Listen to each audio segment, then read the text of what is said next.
그리스도를 경외함으로 피차 복종하라. 아내들이여 자기 남편에게 복종하기를 주께 하듯 하라. 이는 남편이 아내의 머리됨이 그리스도께서 교회의 머리됨과 같음이니 그가 바로 몸의 구주시니라. 그러므로 교회가 그리스도에게 하듯 아내들도 범사에 자기 남편에게 복종할지니라. 남편들아 아내 사랑하기를 그리스도께서 교회를 사랑하시고 그 교회를 위하여 자신을 주심같이 하라. 이는 곧 물로 씻어 말씀으로 깨끗하게 하사 거룩하게 하시고 자기 앞에 영광스러운 교회로 세우사 티나 주름 잡힌 것이나 이런 것들이 없이 거룩하고 흠이 없게 하려 하심이라. 이와 같이 남편들도 자기 아내 사랑하기를 자기 자신과 같이 할지니 자기 아내를 사랑하는 자는 자기를 사랑하는 것이라. 누구든지 언제나 자기 육체를 미워하지 않고 오직 양육하여 보호하기를 그리스도께서 교회에게 함과 같이 하나니 우리는 그 몸의 지체임이라. 그러므로 사람이 부모를 떠나 그의 아내와 합하여 그 둘이 한 육체가 될지니 이 비밀이 크도다. 나는 그리스도와 교회에 대하여 말하노라. 그러나 너희도 각각 자기의 아내 사랑하기를 자신같이 하고 아내도 자기 남편을 존경하라. 아주 오래되고 흥미로운 질문 가운데 닭이 먼저냐 달걀이 먼저냐라는 질문이 있습니다. 우리 그리스도인 중에 하나님이 닭을 창조하셨기 때문에 닭이 먼저다 이렇게 간단하게 대답하는 분들도 있지만 이것을 과학적으로 또 생물학적으로 접근하면 문제가 그렇게 간단하지 않습니다. 양쪽 모두 합리적이고 탄탄한 주장들이 있어서 어느 것이 먼저라고 결론 내리기가 어렵습니다. 이 오랜 논쟁을 2010년에 영국 과학자들이 슈퍼컴퓨터까지 동원하면서 답을 냈습니다. 그 내용을 요약하면 그 달걀을 형성하는 그 달걀의 그 껍질에 나오는 그 단백질 OC17이라는 단백질이 있는데 그 단백질은 닭의 난소에서만 만들어진다는 것이죠. 그래서 결국 닭이 없으면 달걀이 없다. 그래서 닭이 먼저다. 이렇게 주장을 했습니다. 그래서 이 주장이 이 주장으로 오래된 논쟁이 끝이 났느냐? 아니요. 더 정교하고 더 복잡한 주장들이 여전히 나오고 있습니다. 여러분이 인터넷 검색해 보시면 아실 텐데 도대체 무슨 말하는지도 모르는 아주 복잡한 설명과 그런 주장들이 양편에서 계속되고 있습니다. 아마도 이 논쟁은 끝이 없을 것 같습니다. 그런데 우리 그리스도인들, 특히 부부 사이에도 이 질문과 같은 끝이 없는 논쟁이 있죠.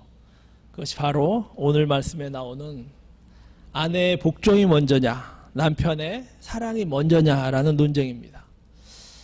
제가 생각하기에 모든 그리스도인 부부 사이에 최소한 한 번 이상은 이 문제로 심각한 다툼이 있지 않았을까 그런 생각을 합니다. 이 문제로 인해서 다투기도 하셨을 것이고 요행이 다투지 않았다면 심각한 고민을 했던 그런 경험이 있으실 것입니다. 결혼식 주례사로도 많이 인용되는 이 주제, 또 가정 상담에서도 인기 있는 주제가 바로 오늘 말씀입니다. 사도 바울은 에베소서 5장 15절에서 그리스도인이 된 이 에베소 교인들이 이제는 어떻게 살아야 하는지 그것에 대해서 교훈을 주시고 계시는데 먼저 개인이 어떻게 살아야 한다. 개인이 지켜야 할 내용들을 우리 지난주에 같이 나눴습니다. 그리고 이어서 오늘 말씀에는 인간관계에서는 어떻게 해야 한다라는 것을 말씀하고 계시는데 먼저 아내와 남편 사이, 그리고 자녀와 부모 사이, 종과 상전 사이에 어떻게 행해야 하는지 그것을 말씀하고 있습니다. 가장 먼저 아내와 남편의 관계를 다루는데 그것은 그만큼 중요하기 때문일 것입니다. 태초에 하나님께서 천지를 창조하시고 모든 만물을 창조하신 후에 우리 아담을 창조하셨죠. 그리고 나서 나중에 하와를 창조하셨습니다. 하와가 창조되기 이전에 아담은 하나님과의 관계, 또 동물과의 관계뿐이었습니다. 그런데 하와가 창조되고 나서 그때야 비로소 인간관계가 시작된 것입니다. 그러므로 아내와 남편과의 관계는 모든 인간관계의 시작이고 대표라고도 말할 수 있을 것 같습니다. 그래서 사도 바울은 인간관계의 교훈에서 제일 처음으로 이 아내와 남편에 대한 교훈을 하는 것이죠. 보통 귀하고 중요한 것일수록 잘 다뤄야 합니다. 잘 다루지 못하면 문제가 심각하게 되는 것이죠. 이것은 부부관계도 마찬가지인 것 같습니다. 하와를 처음 본 아담의 고백, 뼈 중에 뼈요 살 중에 살이라는 이 고백이 부부관계에 항상 그런 고백이 있으면 얼마나 좋겠습니까만 현실은 너무나 다른 것이죠.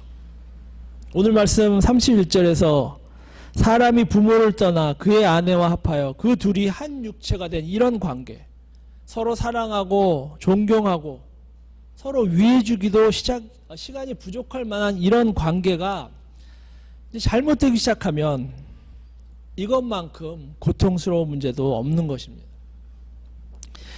부부싸움은 칼로 물베기라는 속담이 있습니다. 부부는 쉽게 싸우기도 하지만 또 쉽게 화해한다는 뜻이죠. 그런데 쉽게 화해해도 감정의 앙금이라는 것이 남아있어서 그것이 나중에 싸움의 불씨가 될 그런 역할을 충분히 할 수 있다는 그것도 사실인 것 같습니다. 부부 사이에 누가 싸우고 싶겠습니까? 그렇지만 이런저런 이유로 서로 다투게 되는데 그때마다 이 말씀이 서로에게 깨우침을 주는 그런 도구가 되는 대신에 그 반대로 싸우는 도구, 싸움에서 이것을 사용해서 서로의 주장을 합리화시키는 그런 도구가 될 때가 많다는 그런 것을 우리는 경험하게 되는 것입니다. 이 말씀이 상대의 입장을 존중하는 데 쓰이지 않고 대부분 내 입장을 주장하는 데 쓰이면 문제가 심각해지는 것입니다. 아내는 남편이 먼저 충분히 사랑해줬다면 이런 싸움이 없었을 것이라고 말하고, 남편은 아내가 먼저 자기의 말을 따라줬다면 이런 다툼이 없었을 것이다. 이렇게 서로 주장하기 시작하면 문제는 커지는 것입니다. 여기서 또 서로가 오늘 말씀을 좀 더 안다고 생각하면 더욱 문제가 커지는 것이죠. 남편은 주장합니다. 바울은 아내의 복종을 먼저 말했다. 그러니까 당신이 먼저 복종해라. 그러면 내가 사랑하겠다. 이 말에 아내가 가만히 있을 리 없죠. 아내는 이렇게 말합니다. 성경에서 항상 더 중요한 것은 나중에 말하기 때문에 남편의 사랑이 부부 관계에서 가장 중요한 것이야. 당신이 먼저 날 사랑하지 않는데 내가 어떻게 따르겠어. 이렇게 닭이 먼저냐 달걀이 먼저냐와 같은 논쟁으로 가면 이 싸움은 칼로 물베기가 아니고 칼로 두부 베는, 그래서 두 동강이 나기 쉬운 것입니다. 그러면 오늘 말씀에서 우리가 받아야 할 참된 교훈은 무엇일까요? 저는 세 가지를 꼽아봤습니다. 첫째로, 부부관계를 포함해서 모든 인간관계는 누가 먼저냐가 중요한 것이 아니고 서로 함께해야 한다는 것입니다. 우리는 너가 먼저다, 내가 먼저다 순서에 집중하지만 성경에는 순서에 전혀 관심이 없습니다. 사실 오늘 말씀은 성경 해석에서 문단 나누기가 얼마나 중요하다, 그것을 보여주는 아주 좋은 예입니다. 오늘 말씀을 문단만 잘 나눴어도 이 말씀이 부부싸움의 도구가 되는 일은 없었을 것입니다. 우리가 가지고 있는 성경 22절 말씀을 문단의 시작으로 보고 있습니다. 아내들이여 라는 것이 이제 문단의 시작으로 보고 있는데, 그러다 보니까 우리는 순서를 따지게 되고 순서에 집중하게 된 것이죠. 그런데 새 번역 성경이나 다른 버전을 보시면 이 문단의 시작이 21절부터입니다. 저는 이것이 맞는 것 같습니다. 그리고 이 차이는 너무나 큽니다. 21절을 문단의 시작으로 생각하면 결코 누가 먼저냐 이런 주장을 할 수 없습니다. 왜냐하면 성경은 피차 서로 복종하는 것이 기본 중에 기본이라고 말하고 있기 때문입니다. 피차 복종을 주춧돌로 놓고 그 위에 남편을 아내를 사랑하고 아내는 남편에게 복종함을 통해서 서로 집을 지어가는 것입니다. 이 주춧돌이 없다면, 이 주춧돌 없이 관계를 만든다면 높이 쌓을수록 오래될수록 위태롭게 되는 것입니다. 그러나 서로 말을 들어주고 따라주는 것이 바탕이 된다면 아무리 높이 쌓아도 튼튼한 집이 될 것입니다. 더욱이 한국의 이 가부장적인 문화에서는 이 말씀이 잘못 이해되기가 쉬운 것 같습니다. 첫 말씀부터 23절에서 아내들이여 남편에게 죽게 하듯이 복종하라. 단어도 순종도 아니고 복종이라는 단어를 사용합니다. 남편은 머리이기 때문에 무조건 따르라는 그런 말씀으로 해석되기가 쉽습니다. 그러니 이 말씀이 가부장적인 남편들에게 얼마나 강력한 무기가 되었겠습니까? 그리스도께서 교회의 머리됨과 같다고까지 하셨으니 얼마나 자신의 잘못을 합리화하고 공격하기가 쉽습니까? 그런데 여러분, 이것을 서로 피차 복종하라는 그 말씀을 바탕에 두고 생각한다면 사실 누가 머리가 되든 상관이 없습니다. 아니, 서로 머리가 안 되려고 할 것입니다. 왜냐하면 머리가 되는 것이 상급이나 계급이 아니고 그만큼 더 큰 책임이 있다는 것, 더 무겁다는 뜻이기 때문입니다. 피차 복종하면 누가 먼저냐, 누가 머리냐, 누가 꼴이냐 전혀 문제가 되지 않는 것입니다. 피차 복종하면 서로 더 낮은 자리에 있으려고 할 것입니다. 서로 더 배려하려고 할 것입니다. 서로 더 이해하려고 할 것입니다. 피차 복종하면 서로 더 사랑하게 될 것입니다. 이 모습이 그리스도인 부부 사이에 기본적으로 있어야 할 모습인 줄 믿습니다. 부디 여기 계신 모든 분들에게 이 모습이 풍성히 나타나시기를 주님의 이름으로 축원합니다. 두 번째는 이 복종과 사랑은 같은 말 다른 표현이라는 것이죠. 이것은 그리스도와 교회가 분리할 수 없듯이 복종과 사랑은 결코 분리할 수 없습니다.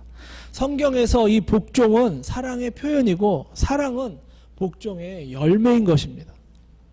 성경에서 이 두 단어는 동어입니다. 특별히 오늘 말씀에서는 그렇습니다. 사도 바울이 피차 복종하라고 말한 것은 아내도 복종하고 남편도 복종하라는 것이죠. 여기에 좀 더 구체적인 설명을 덧붙여서 남편에게 아내를 사랑하라고 말한 것입니다. 그렇기 때문에 복종과 사랑은 같은 말입니다. 한 걸음 더 나아간다면 존경한다는 말도 같은 말입니다. 33절 말씀 보십시오. 그러나 너희도 각각 자기의 아내 사랑하기를 자신같이 하고 아내도 자기 남편을 존경하라. 오늘 말씀에서 복종, 사랑, 존경 이 단어들은 서로 바꾸어도 전혀 문제가 없는 것입니다. 같은 말, 다른 표현이기 때문입니다. 사랑하는 성도 여러분, 특히 아내 되시고 남편 되신 분들 서로 복종하시기 바랍니다. 서로 복종하고 서로 사랑하고 서로 존경하시기 바랍니다. 우리 모두는 교회가 그리스도에게 하듯이 사랑하고 복종하고 존경해야 하는 것입니다. 24절 말씀입니다. 그러므로 교회가 그리스도에게 하듯 아내들도 범사에 자기 남편에게 복종할지니라. 또 우리 모두는 그리스도께서 교회에게 함과 같이 사랑하고 복종하고 존경해야 합니다. 25절에 남편들아 아내 사랑하기를 그리스도께서 교회를 사랑하시고 그 교회를 위하여 자신을 주신같이 하라. 우리가 이렇게 행할 때 교회된 우리는 언젠가는 티나 주름 잡힌 것 없이 거룩하고 흠없는 모습으로 온전한 모습으로 주님 앞에 서게 될 줄 믿습니다. 27절 말씀, 자기 앞에 영광스러운 교회로 세우사 티나 주름 잡힌 것이나 이런 것들이 없이 거룩하고 흠이 없게 하려 하심이라. 여기 계신 모든 분들은 주님 앞에 서는 날까지 서로 복종하고 사랑하고 존경하는 모습이 점점 더 풍성하게 나타나는 그런 복된 성도님들이 되시기를 주님의 이름으로 축원합니다. 마지막으로 우리가 받아야 할 것, 그것은 피차 복종함은 그리스도를 경외함으로 생긴다는 것입니다. 21절 말씀 제가 다시 읽습니다. 그리스도를 경외함으로 피차 복종하라. 여러분, 우리는 우리의 의지로 어느 정도 서로에게 복종할 수 있습니다. 결혼의 의무감 때문에 사랑을 표현할 수도 있을 것입니다. 또 자녀들에게 나쁜 영향을 안 주려고, 또 다른 사람들 체면 때문에 서로 복종할 수도 있을 것입니다. 그러나 그것만으로는 분명한 한계가 있습니다. 언젠가는 지치게 되고 위기가 찾아오게 됩니다. 우리가 우리의 힘, 의지, 의무감, 체면으로 복종하는 것은 한계가 있지만 성경은 우리가 그리스도를 경외한다면 그 힘으로 피차 복종할 수 있다고 말합니다. 이것은 우리에게 복음이면서도 경고의 말씀이 될 수 있습니다.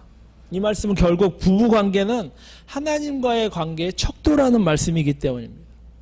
우리는 그리스도를 경외하면 우리에게 여러 증거들이 나타나는데 그 중에 하나가 부부 사이에 피차 복종하는 것으로 나타난다는 말씀이기 때문입니다. 그렇다면 그 반대도 사실입니다. 만약 부부 사이에 서로 복종함이 없다면, 삐그덕거린다면, 아주 조심스럽게 말씀드리면 그 원인 중에 가장 큰 것은 우리가 그리스도를 경외하지 않고 있다는 그런 뜻이 된다는 것이죠.